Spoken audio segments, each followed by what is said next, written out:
요한복음 3장 5절, 오늘 읽을 하나님의 말씀 요한복음 3장 5절입니다. 신약성경 146면입니다.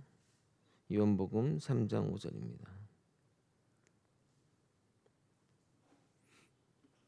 저와 번갈아 한 절이니까 합독하시겠습니다. 시작. 예수께서 대답하시되 진실로 진실로 내게 이르노니 사람이 물과 성령으로 나지 아니하면 하나님의 나라에 들어갈 수 없느니라. 아멘. 오늘도 말씀이 끝나면 기도받으러 나오시고 몸이 불편하신 분은 여기 앉아 계시면 제가 내려가서 기도해 드리도록 하겠습니다. 지난달 설교 내용을 정리하도록 하겠습니다. 과거 한국교회의 외형적 성장 이면에는 영적 혼란과 무분별한 신앙 수용이 있었습니다. 참된 기독교의 영성은 성령 하나님에 대한 올바른 이해에서 비롯됩니다. 성령님은 성부 성자와 동일한 하나님이시며 지금은 성령께서 교회와 성도를 통해 역사하는 시대이기 때문에 성령으로 거듭나는 것이 지금 시대 신앙의 핵심이라 하겠습니다. 또한 성령은 인간의 노력이나 특정 집회에 참여함으로 받는 것이 아니라 하나님께서 주시는 선물이며 성령님이 내주하시면 삶의 변화가 일어나며 사랑과 희생과 순종과 예수 그리스도를 주로 고백하는 열매가 나타나게 됩니다. 테레사 수녀의 삶에서 보았듯이 성령은 사람을 자기중심적으로 살지 못하게 하고 가난하고 연약한 자들을 위한 희생과 섬김의 삶으로 이끌게 됩니다. 오늘은 성령을 받게 되면 어떤 변화가 일어나는지, 성령 받은 증거가 무엇인지 살펴보도록 하겠습니다. 지금 우리 신앙생활에 가장 중요한 성령님을 잘 이해하여 거듭난 인생 되시길 예수 그리스도 이름으로 소원합니다. 신앙생활에서 성령을 받는 것이 매우 중요합니다. 왜냐하면 성령으로 거듭난 자만이 하나님 나라에 들어갈 수 있기 때문입니다. 그래서 우리는 반드시 두 가지 질문을 던져야 합니다. 첫 번째, 우리는 어떻게 성령을 받을 수 있는가? 두 번째, 내가 정말 성령을 받은 사람인지 어떻게 알 수 있는가입니다. 그럼 먼저 한 가지를 바로잡아야 할 것 같습니다. 사실 성령을 받는다라는 그런 표현 자체가 오해를 만들 수 있습니다. 마치 내가 어떤 조건을 충족하면 자동으로 성령을 얻게 되는 것처럼 생각하기 쉽기 때문입니다. 그러나 성령은 인간의 노력이나 절차로 얻어지는 대상이 아닙니다. 하나님이 은혜로 주셔야만 받을 수 있는 겁니다. 우리 오늘 찬양도 성령이 오셨네라고 했지. 내가 성령을 받았네 이렇게 얘기하진 않지 않습니까? 근데 우리는 종종 신앙을 수학 공식처럼 이해합니다. 회개하면 무조건 용서받고 믿으면 자동으로 구원받는다라고 말입니다. 물론 틀린 말은 아닙니다. 그러나 그 중심에는 인격적인 하나님과의 관계가 있습니다. 하나님은 자판기에 동전을 넣으면 음료수 나오는 것처럼 기계적으로 역사하시는 분이 아니십니다. 예를 들어 제가 누군가에게 잘못했다고 가정해 보십시오. 제가 죄송합니다라고 말한다고 해서 자동으로 용서가 이루어지는 것은 아닙니다. 상대방이 그것을 받아들여야 관계가 회복되는 겁니다. 마찬가지로 하나님과 우리의 관계도 인격적인 관계입니다. 그러므로 진심으로 죄를 회개하고 하나님께 나아갈 때 하나님께서 우리를 용서해 주시는 것이고, 진심으로 예수 그리스도를 믿고 의지할 때 하나님께서는 우리를 구원해 주시는 겁니다. 성령님 역시 마찬가지입니다. 우리가 진심으로 성령님을 사모하고 구하며 하나님께 나아갈 때 하나님께서는 우리 가운데 성령을 보내주시는 겁니다. 마태복음 7장 7절에서 11절을 읽어도록 하겠습니다.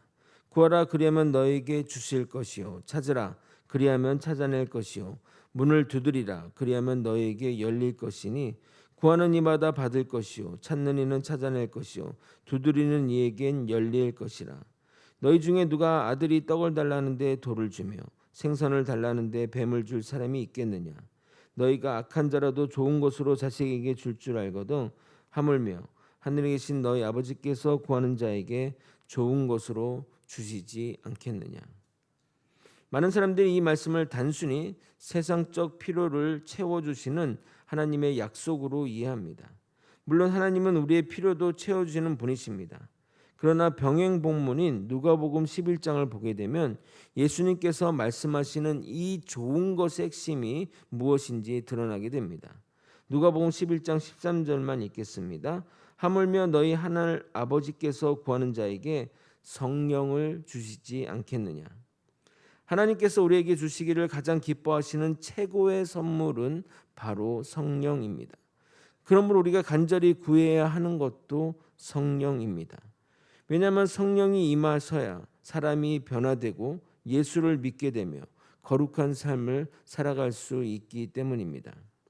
오늘날 많은 사람들이 하나님께 건강과 물질과 형통을 간절히 구하지만 정작 성령 충만은 구하지 않습니다. 그러나 성경은 가장 먼저 구해야 할 것이 성령이라고 말하고 있습니다. 성령이 임하면 우리의 영혼이 변화되고 우리 삶 자체가 살아나게 되는 겁니다. 우리 안에 성령이 계시면 어떻게 받았다는 증거를 얻을까요? 어느 교단에서는 성령을 받으면 방언을 해야 성령 받은 증거라고 말합니다. 오순절 교단이 그 주장을 하는데 그 근거 구절이 바로 사도행전 2장의 구절입니다.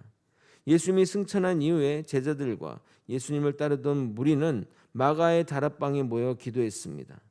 그들이 그렇게 한 이유는 예수님이 승천하시기 전에 그들에게 했던 말씀 때문입니다. 사도행전 1장 4절에서 5절 사도와 함께 모이사 그들에게 분부하여 이르시되 예루살렘을 떠나지 말고 내게서 들은 바 아버지께서 약속하신 것을 기다리라. 요한은 물로 세례를 베풀었으나 너희는 몇 날이 못 되어 성령으로 세례를 받으리라 하셨느니라. 그래서 그들은 고향인 갈릴리로 가지 않고 예루살렘에서 모여 있었고 기도 중에 약속하신 성령님이 오시게 됩니다. 이 부분을 개역 한글판으로 읽어보도록 하겠습니다. 사도행전 2장 4절입니다. 저희가 다 성령의 충만함을 받고 성령이 말하게 하심을 따라 다른 방언으로 말하기 시작하니라. 그러니까 성령이 임재하자 방언으로 말하기 시작한 것을 보고 성령 받은 증거가 방언이라고 말하는 것입니다. 그래서 방언을 받아야만 성령 세례를 받았다고 말합니다. 물론 저는 방언을 합니다. 하지만 그것이 성령 세례를 받은 증거는 아닙니다. 저는 그 전에 확실히 주님을 만났고 방언은 한참 이후에 받았기 때문입니다. 목사님 중에는 방언을 못 하시는 분도 있습니다. 결국 오순절 교단에서는 이 방언이 계급이 되어 방언을 못하면 아무리 훌륭한 믿음의 소유자라도 왠지 낮은 계급처럼 인식이 되어 실제 못하는 분들도 거짓으로 방언하는 것처럼 말하기도 합니다. 제가 기억나는 것들은 그런 교단에서는 어떻게 하면 방언을 할 수 있는지 가르쳐주는 그런 교실도 있었던 것 같습니다. 고린도서 14장에서는 방언은 자신의 덕을 세우기 위하여 하는 것이지 남을 판단하고 계급 짓기 위해서 쓰이는 것이 절대 아니라고 강조합니다. 그리고 가장 중요한 것은 사도행전의 방언이라고 번역한 것은 실제는 다른 언어로 말한 것이지 우리가 알고 있는 그 방언과는 다릅니다. 그래서 개역 한글에서 잘못된 이 번역은 개역 개정에서 정확하게 수정하여 번역하게 됩니다. 개역 개정판으로 사도행전 2장 4절을 읽어드리도록 하겠습니다. 그들이 다 성령의 충만함을 받고 성령이 말하게 하심을 따라 다른 언어들로 말하기 시작하니라. 다른 언어들이 뭘까요? 우리가 뭐 아다아다다 이런 그게 아니라 실제 말대로 다른 언어를 말하는 겁니다. 이것은 2장 7절 8절에서 더 구체적으로 설명이 됩니다. 다 놀라 신비하게 여겨 이르되 보라 이 말하는 사람이 다 갈릴리 사람이 아니냐. 우리 각 사람이 난곳 방언을 듣게 되는 것이 어찌 됨이냐. 그러니까 그 사람들이 마가의 다락방에서 방언을 하는데 그때 지나가던 디아스포라 사람들, 그러니까 곳곳에서 퍼져 살다가 유월절이 돼서 왔던 그 사람들이 그 방언하는 소리를 들었는데 무슨 방언하는 소리 들었는데 자기네 언어를 이야기하는 것을 듣게 되었다는 겁니다. 그러니까 성령의 강림 이후에 마가에 모인 유대인들이 자신들의 모국어인 히브리어를 말하지 않고 디아스포라 유대인들이 태어난 곳에 말을 하게 되었고 그때 지나가던 디아스포라 유대인들이 어찌 내가 사는 곳의 언어로 들리는 이유가 무엇이냐라며 놀라는 겁니다. 그러므로 방언이 성령 세례를 받은 증거가 아니라는 겁니다. 그 당시 성령이 있었을 때는 사람들이, 그러니까 뭐 어떤 사람은 중국어로 얘기하고, 어떤 사람은 영어로 얘기하고, 어떤 사람은 일어로 얘기하고, 어떤 사람은 뭐 프랑스어로 얘기하고, 그렇게 얘기했다는 겁니다. 물론 하나님께서 오늘날에도 방언의 은사를 주실 수 있습니다. 그러나 방언 자체를 성령 받은 절대적 기준으로 삼아서는 안 됩니다. 실제로 방언을 하지 못해도 성령 충만한 성도들이 많고, 반대로 방언을 하면서도 삶의 열매가 없는 경우도 많습니다. 고린도서 14장에서도 바울은 방언보다 사랑과 덕세움을 더욱더 강조합니다.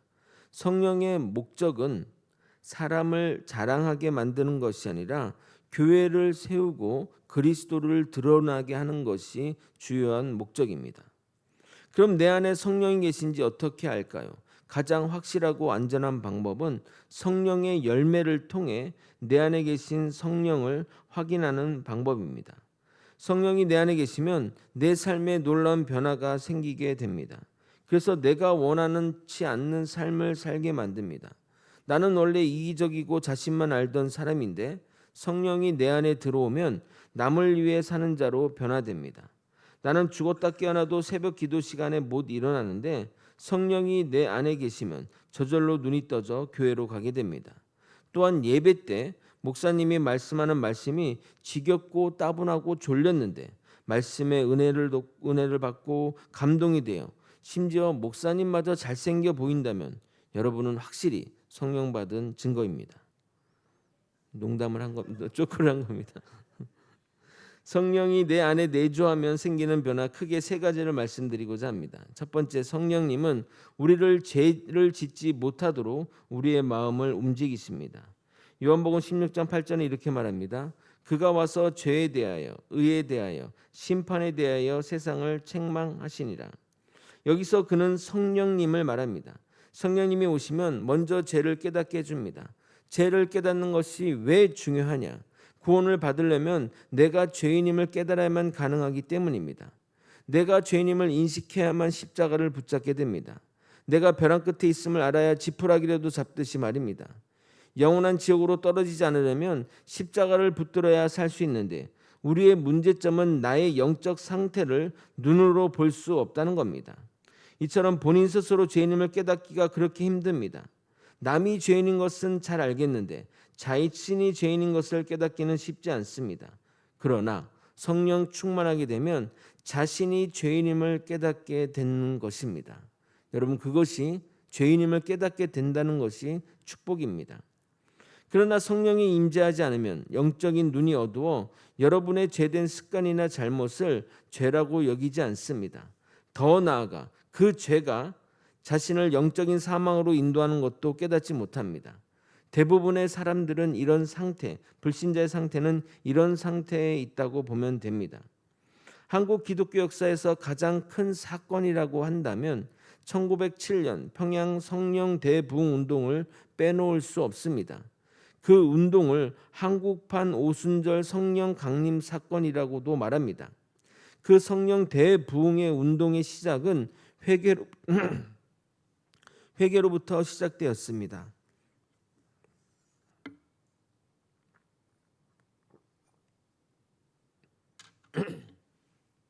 부흥의 자리에서 한국에 온 외국 선교사가 간증을 했는데 그 간증의 내용이 이러했습니다.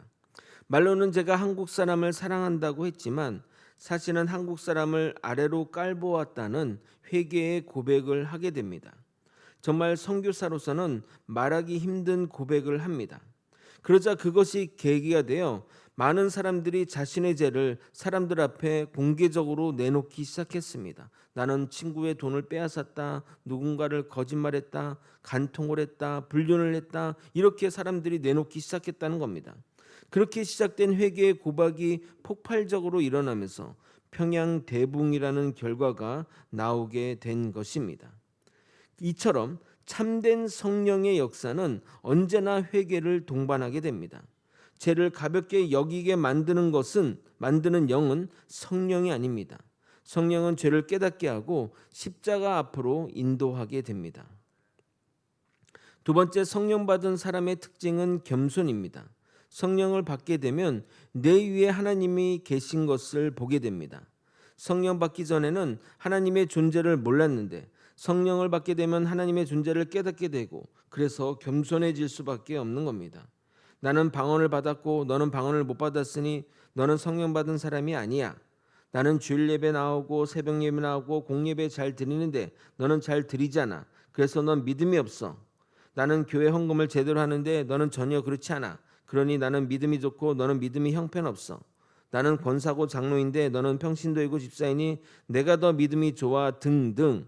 이런 마음이 든다면 우리는 제대로 된 성령을 받은 것이 아닙니다. 제대로 된 성령을 받게 되면 타인을 인정하고 겸손해집니다. 반대로 제대로 된 성령을 받지 않으면 교만해집니다. 성경은 이렇게 말하고 있습니다. 에베소서 4장 3절에 4절. 평안에 매는 줄로 성령의 하나 되게 하신 것을 힘써 지키라. 몸이 하나여 성령이 하나이니 이와 같이 너희가 부르심의 한 소망 안에서 부르심을 입었느니라. 사단은 분리와 분열을 일으킵니다. 하나님과 나를 떨어뜨려 놓고 믿는 사람끼리 떨어뜨려 놓습니다. 이간질과 거짓말로 서로의 관계를 망가뜨립니다.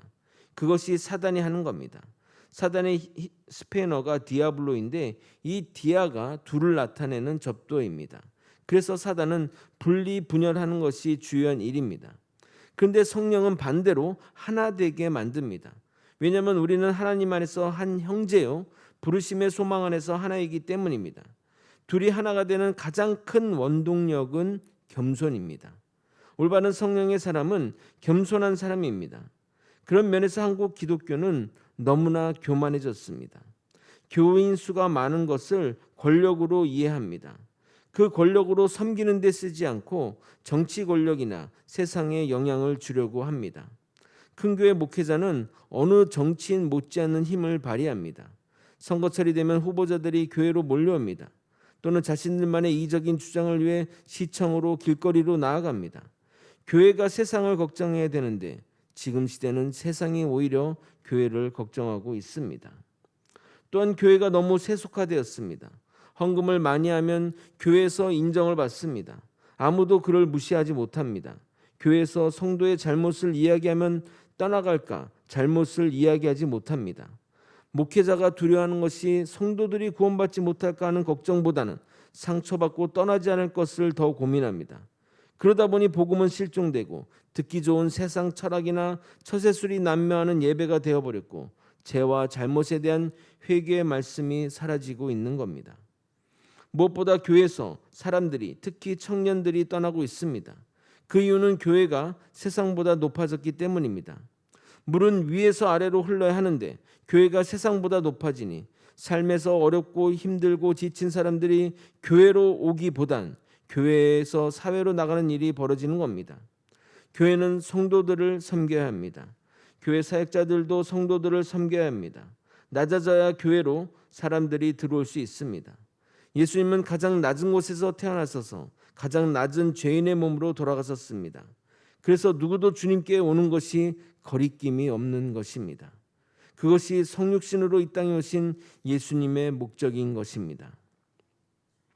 성령의 역할 세 번째는 성령을 받으면 예수 그리스도를 주라 고백하게 됩니다. 고린도전서 12장 3절입니다. 성령으로 아니하고는 누구든지 예수를 주시라 할 수 없느니라. 교회를 다니는 것과 예수를 믿는 것은 별개의 일입니다. 교회를 다닌다고 예수를 믿는다고 착각하는 경우가 있습니다. 성령이 내 안에 오셔야 비로소 예수를 진심으로 주라 시인할 수 있는 겁니다. 한국 사람들은 외국에 나가면 가장 먼저 가는 곳이 교회라고 합니다. 교회를 가는 이유가 교회를 통해 외국 생활의 정보를 얻고 한국 사람을 만나고 그곳에서 교류하는 장소이기 때문입니다. 그렇기 때문에 대부분의 외국에서 생활하는 한국 교민들은 교회를 중심으로 생활하게 됩니다. 그리고 교회가 여러 가지 사회 구제 활동도 하고 교회에 오면 여러 가지 행사와 활동이 있어 교회를 오게 됩니다. 그러니 성령의 거듭남이 없더라도 교회를 다닐 수 있는 겁니다. 그러나 교회를 아무리 오래 다녀도 성령의 임재가 없으면 결코 예수님을 진정으로 만날 수 없습니다. 믿을 수 없다는 말입니다. 반대로 예수를 구세주로 믿는다는 것은 성령이 내 안에 있다는 확실한 증거이기도 합니다. 요한복음 15장 26절 이렇게 말합니다. 내가 아버지께로 너에게 보낼 보혜사 곧 아버지께로부터 나오시는 진리의 성령이 오실 때에 그가 나를 증언하실 것이요. 지금의 시대는 예수님의 제자도 예수님을 직접 본 자도 예수님 당신도 안 계신 상황입니다. 그러기에 성령님이 예수님이 살아계시고 지금도 역사하시며 우리를 구원에 이르게 하실 분이라는 것을 증거함으로 우리가 그분을 우리의 구세주로 고백하게 되는 겁니다. 그러므로 성령 충만한 사람의 중심에는 반드시 예수님이 계십니다. 예수님을 사랑하게 되고 예수님의 말씀이 믿어지며 예수님을 닮아가고 싶어집니다. 결국 성령 충만의 최종 목적은 신비 체험이 아니라 예수 그리스도를 더욱 사랑하고 닮아가는 삶인 것입니다. 말씀을 정리하겠습니다. 사랑하는 성도 여러분, 오늘날 많은 사람들이 성령을 체험과 감정으로만 이해합니다. 그러나 성경은 성령의 역사를 삶의 변화로 설명하고 있습니다. 성령이 임하면 죄를 깨닫게 됩니다. 성령이 임하면 겸손해집니다. 성령이 임하면 예수님을 진심으로 믿게 됩니다. 무엇보다 성령은 우리를 예수 그리스도를 닮은 사람으로 변화시킵니다. 원래 이기적이고 자기중심적이던 사람이 사랑하고 섬기고 겸손한 사람으로 바뀌게 되는 것입니다. 그러므로 우리는 단순히 신비한 체험을 구하는 사람이 아니라 성령께서 내 삶을 다스리도록 자신을 내어드리는 사람이 되어야 할 것입니다. 오늘도 하나님은 성령을 구하는 자에게 성령을 주십니다. 우리가 겸손히 주님 앞에 나아가 성령 충만을 사모하며 살아가는 모든 성도님이 다 되시길 예수 그리스도 이름으로 축원드립니다. 함께 찬양하고 기도의 자리로 나가도록 하겠습니다.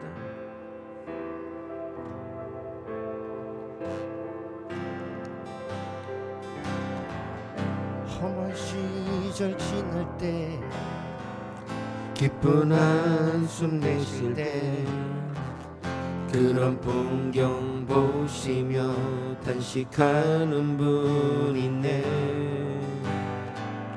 그와 같이 너희를 버려두지 않으리. 내가 너희와 영원히 함께하리. 억눌린 자 갇힌 자 억눌린 자 갇힌 자 자유함이 없는 자 피난처가 되시는 성령님 계시네. 주의 영이 계신 곳에 잠자유가 있다네. 진리의 영이신 성령이 오셨네. 성령이 오셨네. 성령이 오셨네. 성령이 오셨네. 내 주에 보내신 성령이 오셨네.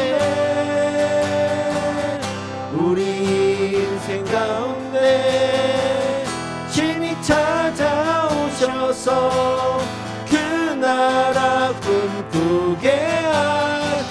성령이 오셨네. 성령이 오셨네. 성령이 오셨네. 성령이 오셨네. 내 주에 보내신 성령이 오셨네. 우리 인생 가운데 친히 찾아오셔서 그 나라 꿈꾸게 한 번 더. 성령이 오셨네. 성령이 오셨네. 성령이 오셨네. 성령이 오셨네. 내 주에 보내신 성령이 오셨네. 우리 인생 가운데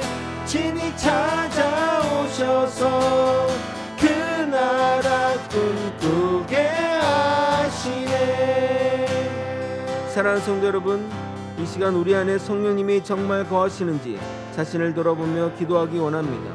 혹시 우리는 교회는 오래 다녔지만 성령 없이 신앙생활하고 있지는 않았습니까? 말씀보다 세상을 더 사랑하고 회개보다 자기를 붙들고 살아오지는 않았습니까? 이 시간 주님 앞에 겸손히 나아갑시다. 주님, 내 안에 성령으로 충만하게 하여 주시옵소서. 죄를 미워하게 하시고 예수님을 더욱 사랑하게 하여 주시옵소서.